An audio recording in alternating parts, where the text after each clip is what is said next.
Chers amis, bonsoir. Nous sommes heureux de vous retrouver, vraiment heureux de vous retrouver. Et surtout, vous nous permettez d'entrer chez vous dans votre intimité afin de recevoir la parole de Dieu. Et nous croyons que c'est un choix judicieux à l'époque où nous vivons que de considérer la parole de Dieu puisque c'est elle qui nous guide, c'est elle qui nous fortifie et nous croyons que nous serons sauvés par elle parce que c'est elle qui nous indique le chemin de l'éternité. Nous avons avec vous, depuis quelques dimanches, commencé l'étude du livre « La tragédie des siècles ». Avec un titre pareil, nous pensons effectivement que cela augure un certain nombre de responsabilités. Et à travers cet ouvrage-là, nous avons considéré comment, à partir de l'Église primitive, à partir de la prédication de l'Évangile, à partir de la présence de Jésus sur terre et la vocation des disciples, comment l'Évangile a été transmis à l'homme. La bonne nouvelle du retour de Jésus a été transmise à l'homme. Et, mes amis, quelle puissance dans la parole de Dieu. Comment un petit groupe de personnes vont arriver à convaincre le monde que Jésus revient bientôt. Comment un petit groupe de personnes vont impacter le monde entier au point qu'on va, par moquerie d'abord, les appeler les chrétiens. C'était juste dans la ville de Corinthe, c'était juste pour se moquer d'eux parce qu'ils parlaient du Christ, les chrétiens. Et aujourd'hui, le christianisme est devenu majoritaire dans le monde entier. Alors nous avons vu effectivement que les choses n'ont pas été simples. Les choses n'ont pas été simples parce qu'à partir de la prédication de la parole de Dieu, des hommes et des femmes se sont convertis, se sont donnés à Jésus et cela automatiquement a entraîné une vague de persécution. Le diable n'a jamais été content lorsque nous parlons, lorsque le nom de Jésus est mis en avant. Le diable ne veut pas que nous soyons sauvés, le diable ne veut pas que vous soyez sauvés et c'est pour cela qu'il a voulu étouffer le projet dans l'œuf, étouffer la voix de l'Évangile pour qu'elle ne nous parvienne pas des millénaires plus tard, 2 millénaires plus tard, où au XXIe siècle, nous avons reçu la parole de Dieu nous indiquant comment être sauvés. Et nous avons vu que cette Église-là a payé au prix fort son adhésion au christianisme, puisque des milliers d'entre eux ont été crucifiés, ont été jetés en pâture aux bêtes sauvages, aux bêtes féroces, ont été tués par l'épée. Les disciples, en premier, ont été victimes de cette violence, de cette barbarie, de cette méchanceté de la part de Satan. Mais nous avons vu qu'à travers la parole de Dieu, il y a eu une consolation formidable à travers le livre de l'Apocalypse où Dieu va leur dire « Je suis là ». La mort vous frappe, la méchanceté vous frappe. L'incompréhension de cette situation a entraîné beaucoup de découragement. Mais le livre de l'Apocalypse, la révélation de l'Apocalypse a donné aux chrétiens le moyen de subsister parce que Jésus va leur dire, vous voyez ceux qui sont morts, ce n'est pas un problème pour moi. Nous croyons qu'aujourd'hui, ce message fait encore autorité, ce message a encore de la puissance, ce message a encore de la force parce que nous mettons en terre beaucoup de nos bien-aimés et Jésus nous dit que la mort, j'ai tout pouvoir sur la mort, Apocalypse 1er, verset 18. Et nous avons vu que cette Église primitive qui a eu une croissance exponentielle, 3000 âmes se donnent en un jour, sous l'action du Saint-Esprit, des gens se convertissent, des gens laissent de côté leurs mauvaises habitudes et viennent à Jésus pour être transformés, pour être sauvés. Cette Église va subir la foudre de Satan. Et comme je vous disais, des milliers périront. Et le compromis va gagner l'Église parce que Satan va changer de tactique entre-temps. Pourquoi il change de tactique? Eh bien, la mort des chrétiens était tout simplement une motivation. On dit que le sang des chrétiens était une semence. Le sang des chrétiens était une semence. Quand 10 tombent, 10 000 se lèvent et continuent la mission, Satan va changer de tactique. Qu'est-ce qu'il va faire? Il va corrompre l'Église par l'entrée en son sein par l'entrée en son sein des traditions. On a vu dans les premiers chapitres que nous avons considérés comment les fêtes païennes, les fêtes païennes des Romains se sont installées dans l'Église. Et nous avons vu comment l'empereur Justinien a eu une action extraordinaire, un empereur qui va donner autorité au chef de l'Église pour pouvoir continuer l'expansion quelque part du royaume romain, mais sous sa forme religieuse. Et c'est pour cela que dans l'Église populaire, dans l'Église qui a été corrompue, nous retrouvons beaucoup de fêtes païennes et d'origine romaine. Et puis, parce que Dieu est sage, parce que Dieu veut sauver l'humanité, parce que Dieu veut me sauver, parce que Dieu veut vous sauver, nous avons vu que la résistance va s'organiser. Nous avons vu que la réforme va s'installer.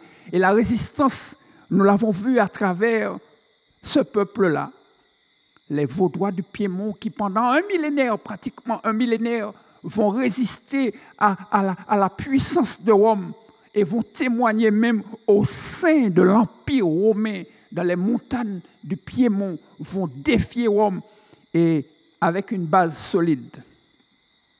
Je vous fais remarquer, chers amis, que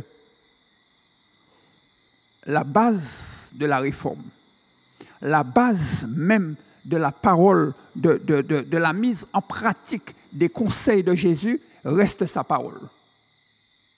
Et c'est un conseil que nous vous donnons. C'est quelque chose que nous recommandons fortement à vos esprits.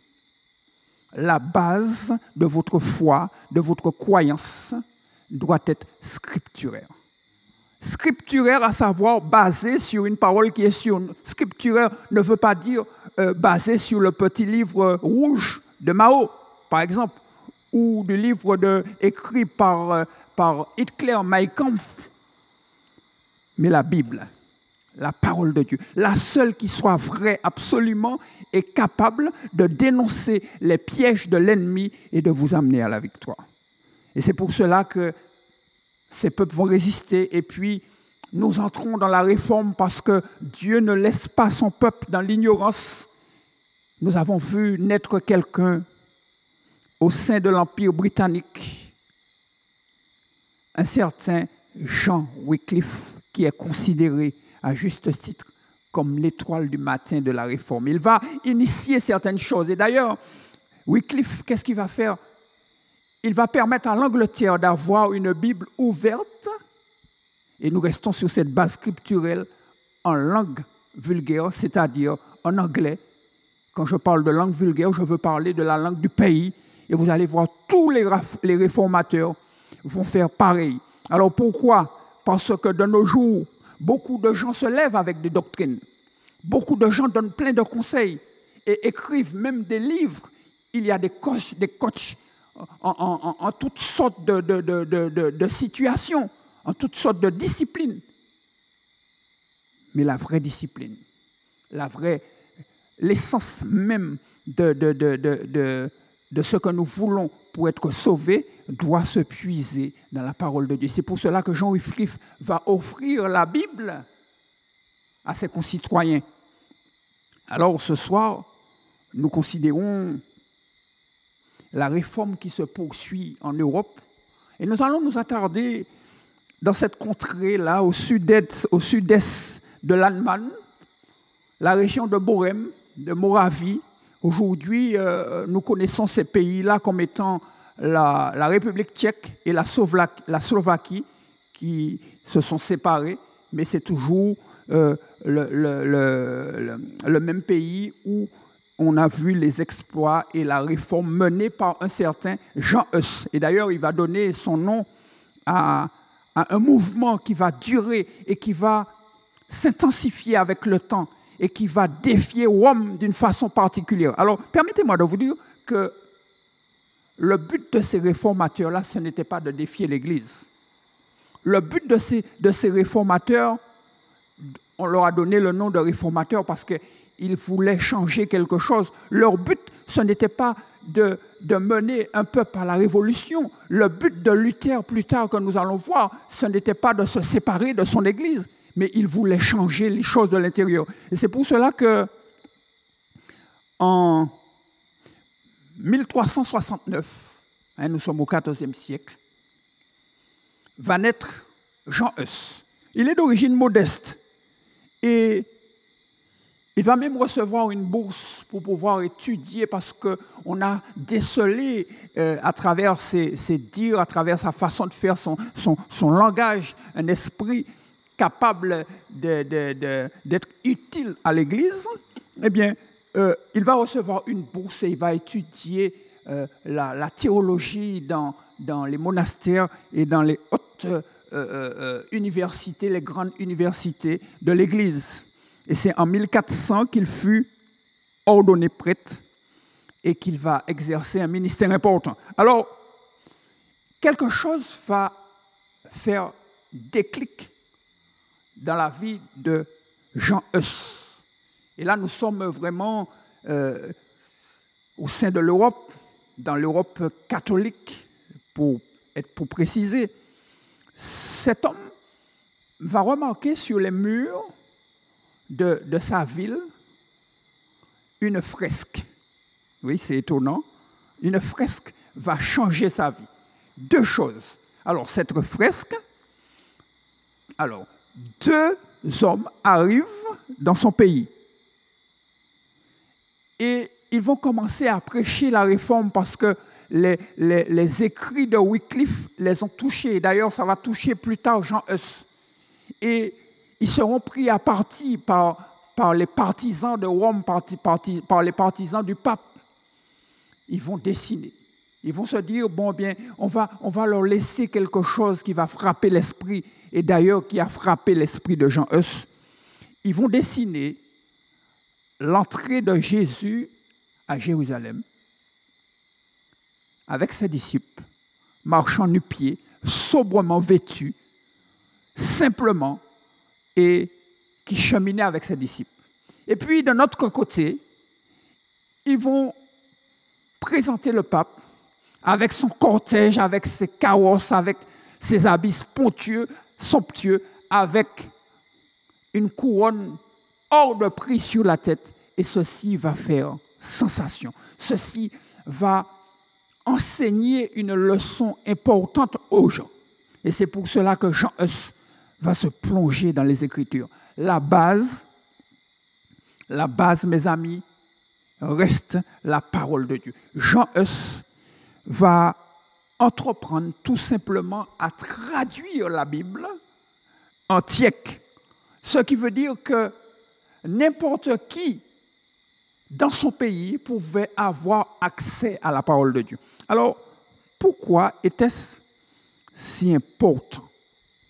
Pourquoi était-ce si important que Jean Hus étudie et restitue la Bible à ses concitoyens? Parce que Rome, et c'est Satan qui est derrière ça, avait jeté un épais suaire sur la parole de Dieu.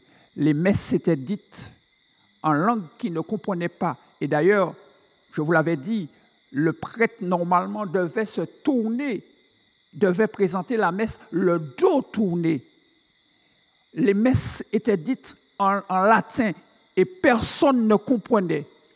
Et c'est pour cela que quelque chose va changer. Ce qui est vrai pour Jean Hus l'a été aussi pour celui qui va naître un siècle plus tard, Martin Luther, considéré comme étant quelqu'un qui a apporté un grand coup à la fourmilière et qui a fait progresser la réforme. On va le voir tout à l'heure rapidement. Jean Hus, il va être indigné par la vente des indulgences, lui aussi comme Wycliffe. Rappelez-vous, la vente des indulgences, c'est tout simplement le paradis promis contre participation financière, ou encore le purgatoire promis à ceux qui ne sont pas totalement mauvais, ou encore l'enfer évité, monnayant finance pour recevoir le pardon. Et Jean Hus va se lever contre ça. Il va dénoncer les indulgences. Alors, à partir du moment où la vérité éclate, à partir du moment où la parole de Dieu a été mise entre les mains du peuple, ils vont comprendre effectivement que Jésus est un libérateur et qu'on n'a pas besoin de payer Jésus. Jésus est celui qui dit « Venez à moi gratuitement ». Jésus est celui qui t'invite à venir tel que tu es. Le poids, mes amis, de la culpabilité, le poids de ce que vous auriez fait, de ce que nous aurions fait dans notre vie, ne doit pas nous empêcher de nous avancer vers Jésus. Pourquoi? Parce que la parole de Dieu nous dit que Jésus est prêt à nous accueillir à bras ouverts et à nous pardonner. Jean Hus, donc, va être convoqué devant les pères de l'Église et malheureusement au concile de Constance en 1414, après une longue détention, même si on lui avait promis protection, l'empereur Sigismond lui avait promis protection, il fut condamné au bûcher. Alors mes amis, ce n'était pas une mince affaire lorsqu'on condamnait celui qu'ils appelaient comme hérétique. Eh bien, on le déshabillait, on lui mettait des vêtements grossiers, on lui mettait sur la tête une couronne, une tiare, un bonnet avec des dessins de petits diables. Et un homme va lui déclarer, maintenant, je rends ton âme au diable. Et Jean va se tourner vers Dieu, va se tourner vers le ciel et va dire, Seigneur, je remets mon esprit entre tes mains. Mes amis, aucun homme ne peut vous condamner. Toi qui m'entends, personne ne peut te condamner tant que tu viens à Jésus, tant que tu donnes ta vie à Jésus. Il n'y a aucune condamnation pour ceux qui sont en Jésus-Christ et nous croyons cela parce que c'est la parole de Dieu. Alors, en 1414, oui, Jean Hus, c'est bien ça, 1415, Jean Hus va être condamné au bûcher, comme des milliers avant lui, comme des millions avant lui. Jean Hus va monter sur le bûcher et depuis qu'il est monté sur le bûcher, Jean Hus a chanté la gloire de Dieu et a remercié Dieu d'avoir pu témoigner en sa faveur, d'avoir pu transmettre à son peuple la Bible ouverte. Et d'ailleurs, la mort de Jean Hus va entraîner une révolution qui va durer 18 ans, la guerre des Hussites, où des hommes, des femmes vont se lever et vont lutter contre Rome, vont lutter contre leur empereur qui soutenait Rome. Et finalement, l'Église va trouver un compromis, va trouver un moyen de corrompre la foi de ces hommes en acceptant de faire certains compromis et en entrant dans le fonctionnement de l'Église, ils vont corrompre l'Église et ainsi la réforme prendra un coup, mais certains, et ça ce sont les plus fidèles, ils vont tenir jusqu'au bout. Ils vont essaimer vers d'autres pays. Ils vont permettre à l'Europe de connaître la vérité sur Jésus. Ils vont partir de leur pays avec la Bible ouverte et de permettre à la lumière de la vérité de briller à travers l'Europe. Mes amis, permettez-moi de vous dire que le problème, et peut-être que ce n'est pas un problème, la vérité était progressive. Jean Hus a reçu ce qu'il lui fallait comme vérité en son temps. Pourquoi? Parce que si Dieu lui avait tout donné d'un coup, ce serait comme l'effet de quelqu'un qui a été dans les ténèbres longtemps et qui est arrivé en plein soleil. Il n'aurait pas compris, il aurait été ébloui. La réforme a connu une progression graduelle et permanente jusqu'à l'arrivée de l'imprimerie où les livres se sont multipliés. Alors que Jean Hus fermait les yeux, D'autres ont pris le flambeau. Jérôme de Prague, qui l'a aidé beaucoup dans son ministère, a été lui aussi condamné à mort. Et Dieu va susciter Luther. Un siècle à peine. Et ce siècle-là était très important. Pourquoi? Parce que lorsque Luther naissait en Allemagne, en Suisse, un dénommé Zwingli va venir au monde. Et l'Europe connaîtra un essor particulier. La réforme connaîtra un essor particulier sous l'action de ces hommes-là. J'aimerais particulièrement vous parler de Luther, ce moine. Il est né au XVe siècle, en 483. Il a étudié la théologie à Erfurt et il va faire quelque chose de surprenant. En 1505,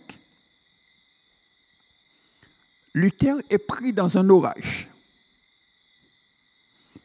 très violent. Et Luther va faire un vœu. Luther va dire à Dieu, si tu m'épargnes, je me ferai moine. Et l'orage a cessé. Et effectivement, Luther a tenu parole. Alors, j'aimerais vous dire, pour la petite histoire, que plus tard, après la Réforme, Luther s'est rattrapé largement puisqu'il a épousé une ancienne religieuse et il s'est vraiment rattrapé puisqu'il a eu 6 enfants. Alors, il rentre au couvent, au moine des Augustins. Il est ordonné prêtre en 1507. Il devient docteur en théologie en 1512. Il part enseigner à Wittenberg. Mes amis, Luther va faire une découverte. Et vous allez voir qu'il y a un dénominateur commun avec ceux qui recherchent Dieu. Luther va faire une découverte particulière.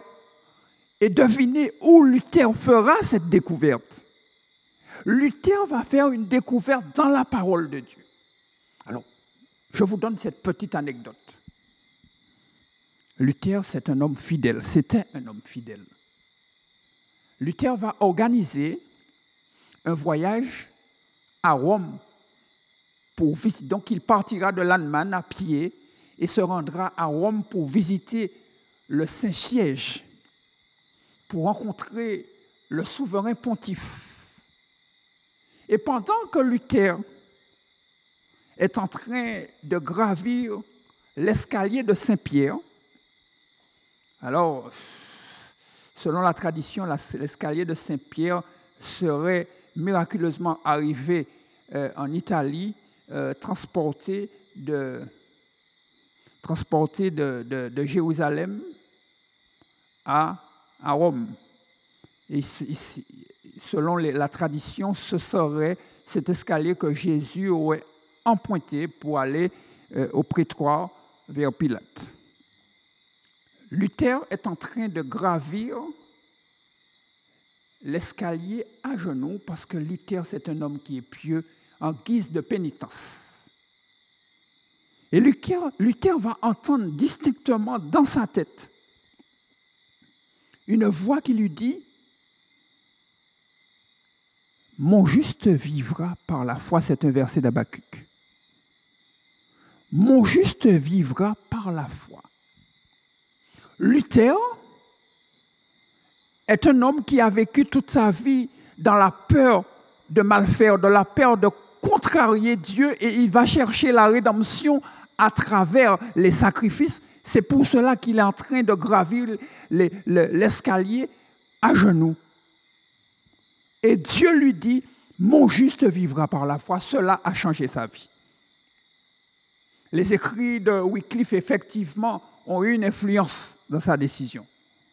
Mais Luther va se pencher dans l'étude de la parole. Et qu'est-ce que Luther va découvrir? Luther va découvrir que le pardon est accessible sans rien payer. Comme Jean Wycliffe, comme Jean Hus, il va découvrir que le salut est accessible gratuitement et Luther en fera un credo dans sa vie. Lorsque Luther revient à Wittenberg, c'est un homme changé. Il va consacrer sa vie à l'étude de la parole de Dieu. Et Luther va jeter un défi sous la forme de 95 thèses qu'il va placarder sur une des chapelles à Wittenberg. Pourquoi il fait ça? Mes amis, un homme du nom de Johann Tetzel, envoyé par les émissaires du Vatican, va venir dans son pays toujours pour cette histoire de vente d'indulgence. Maintenant, Luther va dénoncer cela en disant à ses concitoyens que cet argent-là ne sert pas à libérer une âme du purgatoire ou à pardonner les péchés, mais simplement financer la construction de la basilique Saint-Pierre de Rome. Luther va très loin. Et il va mettre en défi quiconque ose se lever contre les 95 thèses où il explique que la vente des indulgences, c'est un péché devant Dieu et que cela n'a rien à avoir à faire avec l'Église ou encore avec Dieu. Et effectivement, personne ne peut relever ce défi. Personne ne peut relever ce défi parce que, en réalité, la parole de Dieu est très claire. Et c'est pour cela que cet homme va continuer à prêcher la parole. Cet homme va continuer à traduire la Bible et offrir à son peuple un exemplaire de la Bible en allemand. Et ceci va irradier l'Europe entière. Alors, on a parlé de Luther. On pourrait dire beaucoup. Sachez que c'est l'un des seuls réformateurs à mourir dans son lit. Luther n'a pas été assassiné. Malgré toutes les tentatives, Luther n'a pas été assassiné. Et Luther est mort paisiblement après avoir accompli sa mission.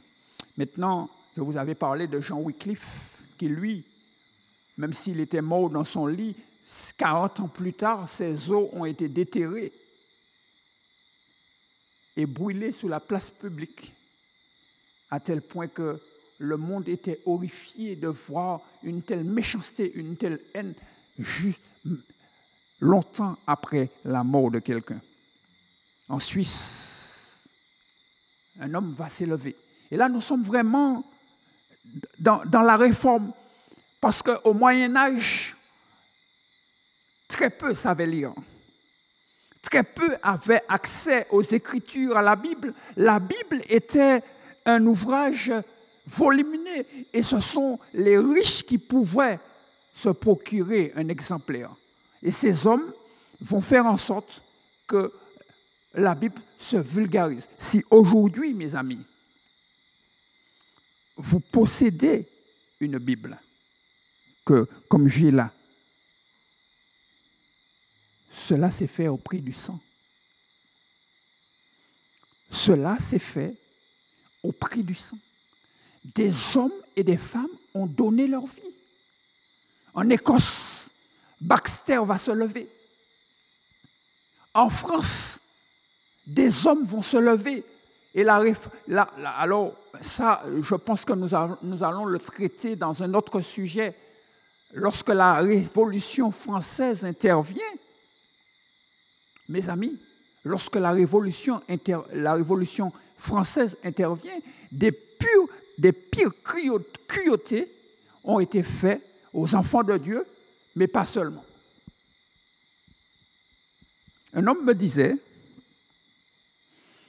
qu'il avait entendu dire que la Bible avait été brûlée sur la place publique. Sa mère lui disait que la Bible avait été brûlée sur la place publique et il ne comprenait pas pourquoi. Et je lui disais, effectivement, ma mère m'a raconté ça et quand j'étais petit, je ne comprenais pas comment la Bible pouvait être brûlée sur la place publique. Mes amis, ça s'est fait. Ça s'est produit lors de la Révolution française, où toutes les Bibles ont été collectées et brûlées sur la place publique. Alors maintenant, c'est une affaire que Dieu n'a pas pris à la légère et qui a été consignée dans la parole de Dieu. Et lorsque vous lisez les chapitres 10 et 11, particulièrement 11 de l'Apocalypse, eh bien, vous verrez effectivement que Dieu avait prédit que la Bible allait subir une maltraitance particulière de la part de Satan, puisque la Bible nous dit que les deux témoins ont prophétisé revêtus de sacs. Cela annonçait tout simplement, les deux témoins, l'Ancien et le Nouveau Testament, allaient subir une cruauté, et d'ailleurs la Bible nous dit qu'ils ont été mis à mort. Quelle tristesse! Quelle chose terrible de mettre à mort la parole de Dieu. Mais rassurez-vous, et d'ailleurs, vous le savez puisque vous possédez une Bible, les deux témoins, la Bible nous dit, l'Apocalypse nous dit que les deux témoins ont reçu un esprit de vie et ils se sont mis à nouveau à prophétiser. Et c'est pour cela que aujourd'hui, nous possédons un exemplaire de la parole de Dieu. Aujourd'hui, nous avons la possibilité de connaître la volonté de Dieu à travers la parole de Dieu. Nous bénissons Dieu. Et tandis que nous sommes en train de conclure, nous voulons vous rappeler que toutes les églises qui portent le nom de ces réformateurs, nous parlons de l'église luthérienne, nous parlons des calvinistes, nous parlons de l'église méthodiste qui a été quelque part initiée par John Wesley. Toutes ces églises-là ont reçu une puissance. Et tandis que je cherche le mot, ces églises-là ont reçu la pureté de l'Évangile. Mais à un certain moment, n'ont pas progressé dans l'étude de la parole. Et c'est pour cela que nous voulons vous inviter, mes amis, à progresser dans l'étude de la parole. Permettez à Dieu d'ouvrir votre esprit et vos yeux sur la compréhension du sabbat. Permettez à Dieu de vous éclairer sur le baptême, parce que nous allons voir que certaines personnes vont se lever en Europe, et d'ailleurs on va leur donner le nom d'anabaptistes. Au fait, c'était une moquerie à l'époque. Nous sommes en train de parler effectivement de la réforme. Et avec cette petite anecdote où une jeune fille, parce qu'elle s'est fait baptiser par immersion, les anabaptistes croyaient au baptême par immersion. Dieu va donner la vérité du baptême par immersion à travers les anabaptistes. Cette jeune fille en Hollande, elle va être condamnée à mort. Alors, elle a demandé une grâce particulière. Elle a demandé, permettez-moi de m'habiller en conséquence pour aller rencontrer mon Sauveur. Et cette jeune fille a mis sa robe comme si c'était un mariage. Et comment elle a été condamnée à mort? Elle a été noyée dans l'abreuvoir d'un cheval pour lui montrer que c'est le diable qui fait ça, que tu n'as pas à recevoir ou à véhiculer le message du baptême par immersion. Elle sera noyée dans l'abreuvoir d'un cheval. Mes amis, l'Évangile a progressé, coûte que coûte, malgré tout ce que le diable a fait. L'Évangile a progressé par des hommes qui se sont levés. Nous voulons, nous, arriver à la fin des temps, à perdurer et à faire vivre la mémoire de ceux qui se sont battus et qui ont donné leur vie. Et au-delà de ça, nous voulons que la parole de Dieu atteigne son but, qui est de sauver l'homme. Et c'est pour cela que nous vous invitons à lire le livre de la tragédie des siècles. Plus tard, nous allons voir dans d'autres présentations comment un homme qu'on nous pouvons appeler un réformateur, quelque part, va descendre dans les Écritures et va découvrir que Jésus revient. Il va même fixer une date. Je veux parler de William Miller. Ce sujet vous sera présenté bientôt par Raphaël. Nous croyons que Dieu a un message pour son peuple à la fin des temps. Et d'ailleurs, le titre de nos causeries du soir, c'est « Le triomphe de Dieu ». Le triomphe du peuple de Dieu à travers les Écritures. Puisse le Seigneur vous bénir et aider quelqu'un à trouver le chemin qui mène à la vie éternelle. Et j'aimerais, en guise de conclusion, de prier avec vous.